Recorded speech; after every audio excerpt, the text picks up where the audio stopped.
Welcome back, fellow mobile gamers. It's MyTyme here. This is MyNBA2k16. This is going to be episode 12 that I am doing.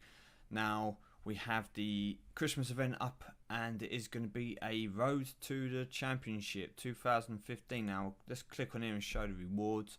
I have clicked on it already to see them. So, as you can notice here, we don't have that rare card to start with. They're starting straight away on that ultra rare, probably because it is Christmas. So as you can see, they have the fancy outlining here, the snow, the lights, and top right hand corner, if you can follow my mouse, it says 1. I'll click on this for you. This card will be given one special random specialization.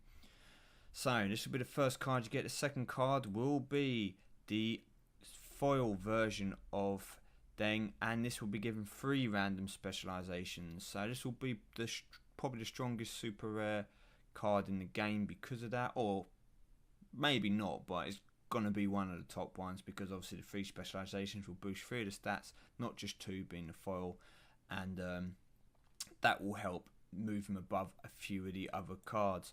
We go up to ultra rare again, and as you can see, it's the 1 specialization on Relic, and then the 3 again on the foils. So they're doing 2 ultra rares rather than having the rare super the rare and super rare, which they do. You're getting more ultra rares. For those of you with just slightly newer decks, you should be able to get some of these cards. They could be your first ultra rare cards. Now I'm going to imagine that these cards will go like hotcakes in the auction from now on for people who want to pro them out. So if you have any of these sitting in your stash, you're not interested in any of these cards, then you could probably get a pretty price in the old reward points. Move up, we've got Rose from the balls. As you can see, 1 for normal. Once we get to the next, we have the foil, which is going to be white side, which is a 3 random specializations.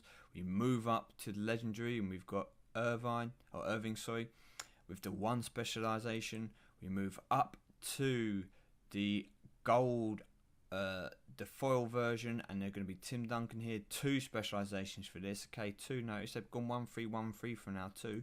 We move up with another in the finals. Chris Paul here, and he's got 3 specializations on him, and then you have the man himself, Stephen Curry, at the top of the tree. Not a Christmas outline, the normal special Road to Championship outline with all 4 abilities being boosted by that specialization. Now I don't have a chance in hell, as they say, of getting him, and I'm not going to try. My deck still, even with the random here, I do need to change this a little bit, move a few people around. I can get myself into legendary before starting the event tomorrow, but that's about the best I'm going to do. So yeah, we're probably not going to get much further if we do place over the Christmas than into the epics, but we will see. We will see. It'd be cool to get some of these legendary cards, but it's going to depend how easy I can, grind it. Now, my previous season, I got knocked out in the quarterfinals. I come in the end, and I was playing someone. It was one game, and we literally just swapped it game at a time. And the last game, I didn't energize for, missed it, and he ended up beating me, so I just went straight into a new season and I couldn't be bothered. And as you can see, 31-21, we'll go to the schedule. Usual here, done a little bit today of energizing, then you've got all these losses when I was asleep for a while, a few hours. Energized before that, got some wins, loads of losses up here when I was sleeping, and this thing just started it, wasn't really paying much attention, forgot I started it. So I just got to qualify, that's all I really care about. Come to the standings. And yeah, if we can finish around here, no problems. That's easy. So we've got about another 30 odd. So this will finish on Christmas Day in the evening sometime, and we'll go into the playoffs, season rewards again. Obviously, I really want to try and get the legendary card.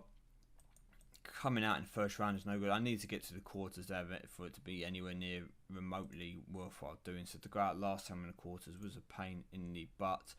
But I did get some epic cards from the last, Rivals Clash, that's the one. So although I didn't get a good reward, I did get a couple of board pulls. I got, and I believe I had Randy Smith, I think, was my reward from the Rivals Clash. So I pulled a, let me have a look. Yep, I pulled here. I'm gonna, don't know how to pronounce these names, so I'm gonna say it looks similar to shrimp, and I know it isn't shrimp, but I'm gonna call him shrimp. Okay, we're gonna call him Det Shrimp just for the sake of it. I've got Bob Danridge as well. And did I pull George McGuinness, or was he a reward? I think I only pulled 2 epics, to be honest with you. I think one of these was a reward from, I think George McGuinness might have been a reward from my penultimate season. So not the one, not the one I just finished, the one before that. And the rest of these I've been levelling up. So I can level up these epic cards, stick some of those in to replace a couple of super rare cards in my current Road to Championship, and that'll put me into the legendary tier. I haven't bought any cards recently. If I go to quick sell, 6,641. That is because I bought a load of credits for the last Rivals Clash, used them all up, and then just realised I wasn't playing it anywhere near enough because I missed the Friday and the Saturday pretty much. No, the Thursday and the Friday. I only played a bit of Saturday and the Sunday to get into it. I think I still finished like 5,000 for something like that, somewhere around there. I gave up in the end because I was like, I can't get anywhere near the cards, like the better cards. It just wasn't enough time. Couldn't put enough points in. End up with 2,100 points, I think, from Sunday. I had about 100 points before it, so I basically took 2,000 points on Sunday and then that was me complete. So we will go to auction house quickly now, collect some of these. As I say, always do your auctions, even if you don't need them. Here you go, 700 coming back in here for a rare card that I've got no interest in. It'd be nice to sell some more of these. You're lucky if you can sell one a pop, then good luck. That's what you're looking for. One a go helps. I'll do some more auctions in a minute, but I won't bore you guys with those. And what else was I gonna do? Oh yes, I was gonna show rewards. I've got this here, Ultimate Domination. So win all quarters and 50 quick game matches. Now let me see if I can do that and show you the process I am running. So I'm tired, I'm sorry, I just keep clicking stuff just because clicking is fun and I'm not thinking, not because it's actually helpful. Okay, team that I'm running now, I've swapped it around a little bit. I do now have in this James Worthy, mainly because he can play in the SF position. So now I've got 3 epic pros in position and I've got 1 legendary card also in position. So the only person who's playing out of position is Chris Boss. Now why that is helpful and why you kind of need something like this to do the specializations, and I will show you, to do the challenges, is because you need to win all the quarters and that's not easy. So to have people in position will help because they get that boost. So you'll struggle if you've only got 2 people in position, for example, because the boost can be the difference between you winning and losing a quarter. But you can see here I'm in legendary plus tier. So let's get into a game. I look to play people who are in legendary tier with the 1 dot on top of them, not the 2 dots, because I want to know that overall my deck is still better than theirs if I want to win all 4 quarters. Otherwise, it doesn't matter when I use my normal strategy of just make sure you win the 2.1 unless it's up first. If the 2 points up first, you throw your 2 weakest cards and try and win the last 3 matches. If it's not up first, you throw away your weakest card, and then you try to win the last 3. But here you have to win that first match. So playmaking isn't a good stat for me. If it was offense, I've got people 951, 948. Yes, I'd run it. Defense, I don't have any defense boost. I just put out James Worthy 925. Another reason why he's in here is my best defense card. Playmaking isn't so strong, so I'm going to have to use it, and I have to use my best cards. Out comes Havlicek, and we win. So what's up next? 1 player again. We'll come and use Vucevic because we need him to win. He'll win this, puts us 2-0. Up comes 1 player. So once again, I've got to put James Worthy here in the defence because I have to try and win this. I'm just won it by 3 points. Now, the last match will be my 2 weakest cards, but I shouldn't be up against 2 strong cards, as you see here. Ultra Rare Pro and a Legendary Solo. And there you go. So I've won all 4 quarters. And that should put me to 20 with a reset. Should put me on to 22. There you go, 22. So let's try that again. Have a look. So this might not be applicable for your team. I'll play Nebs here, Nebs 33. you might be in a higher tier or a low. Do your setup similar to this and get, you know, opponents in the tier below you as well. This is kind of the way you go about trying to win all the quarters. There is another way to do it. First of all, keep your enhancements, so you have to use them. I'm going to use my best card in this situation, not use enhancement. Now, if you come up against, say, a legendary pro, so you've got a legendary pro and you lose, and that's it, you just then go from there to win the game. So I use both of my pros in here because I have to win the 2-point match, as I call it. Now I use my best pro for this situation. I'm going to I probably should have used the boost, but I lost anyway. See, Chris Bosh comes out there. There was a legendary pro. Now it doesn't matter. Still won the match, but I just can't get the perfect game. So you just take that, you take the points, move on to the next one. So that's what you're doing. You're doing basically your opponent selection is what you're looking for. You try and look for people who you reckon you can beat, and obviously to do that you want to look for people in the tier below you.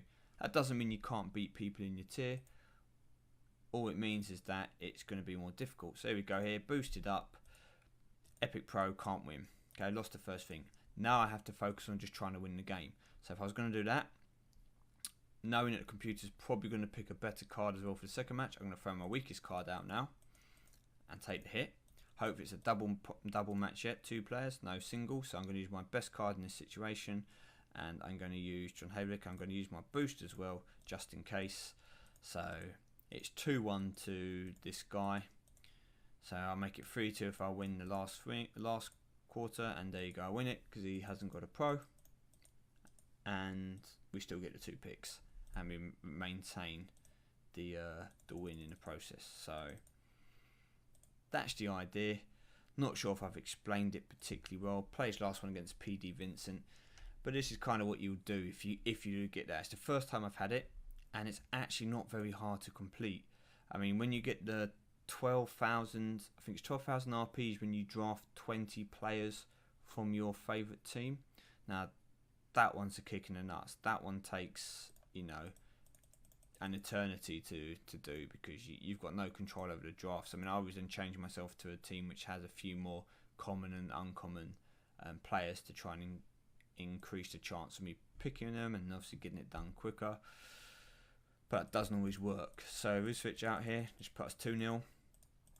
Ideally, we win this one, and we can now win the last double. There shouldn't be any pro above.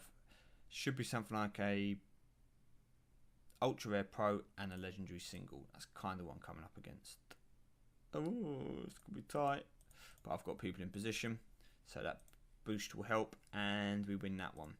So just to confirm it, I think that was only 2-1, isn't it? So I think that puts me on 23. If it's 24, then happy days. I think it's 23 though. Okay, there you go, 23. So that was the last win. So that's the way that I'm doing it. If you do get that, goals? That's what they're called, goals. If you do get this ultimate domination goal, pretty easy to do if you pick your opponents. You know, you can get that done. 50 games. I done played 4 games there, was it? I think it was 4 games I played, and I got it in 2 and didn't in 2. 4 or 5 games, 1 or 2. So, you know, should get that kid in 100 games or so, 125 games, and that's perfect. That's those 15,000 RP points. That's why I'm not really too worried at the moment. I'm going to do some more auctions, see how the Christmas period goes, see how this event goes, and see what points I get, and then we'll look towards maybe buying some legendary cards in the future. Although I am still favouring with the epic cards. I am favouring getting epic cards, making epic pros, and then being able to get legendary cards off of the events. Because just for example, as you can see here, if you do a rivals clash and you say to get the legendary cards and that, unless you can play forever within reason, you kind of going to need to get either pull a lot of hot streaks or buy some hot streaks to help you out. You know, you need to have a bit of spare time to get you in the top, maybe say 2,000 or so. If you don't have the spare time, then you're going to struggle to get there, or if you don't maybe buy the bouts, you're also going to struggle, or if you're not going to struggle, you are going to have to spend a lot of time doing it. Whereas when you come to Road to the Championship, for example, you already know how many points you need to get each card, so you can plan how long it's going to take you, how much you need to do. to get the card, the bouts can refresh, so you can just come back to your phone every half hour or so, do your couple of bouts, move up, move away. And you know, if you're running out of time, you can get the pick doublers, etc. But these cards are guaranteed. You know, you don't know how many points you're going to need in Rivals Clash to get the card or the reward you're after. It might be 4,000 one event, it might be 6,000 the next event. But at least here, there's a definitive number of points you need, and you can play towards it. Once you've got those points, you've guaranteed yourself that card. So if I get myself a slightly better Road to Championship deck, I can probably guarantee myself a legendary card. So as you see here, it's close to it. And once I've got a legendary card, then I can know every 2 weeks when this event comes up, I get a legendary card, legendary card, legendary card. And it's going to increase my chances of being able to make a pro, you know, from board pools, etc. So I'd say if you're going to spend your RP points on things, they're probably best being spent on the pick double points in the Road to the Cup rather than in Rivals Clash, unless you've got a lot of time on your hands to play the Rivals Clash and guarantee yourself those top spots. Well, I have been MyTyme. Thank you very much. Wish you all a very Merry Christmas. I probably won't see you all to New Year. So it's been a while since another video. So much going on. Pretty tired. Once Christmas is coming out of the way, hopefully come the New Year as well, I'll get a little bit more time, get some more content out, get some more gameplay, some streams and stuff, and we'll try and move things forward. But anyway, let me know what you're going to go for in this Road to Championship. I don't think I'm going to go too hard on it. Can't see myself being able to get that legendary card anyway, not without investing quite a bit of time. But we will see, because we do have a day or two off around the Christmas period, excluding Christmas Day. Can't do the Friday or the Sunday. Might be able to get a little play on the Saturday, a little play tomorrow, Christmas Eve, and we will see how it goes. But anyway, thank you for watching. I've been MyTyme. Been a pleasure. Have a very, very Merry Christmas, and I'll see you all soon.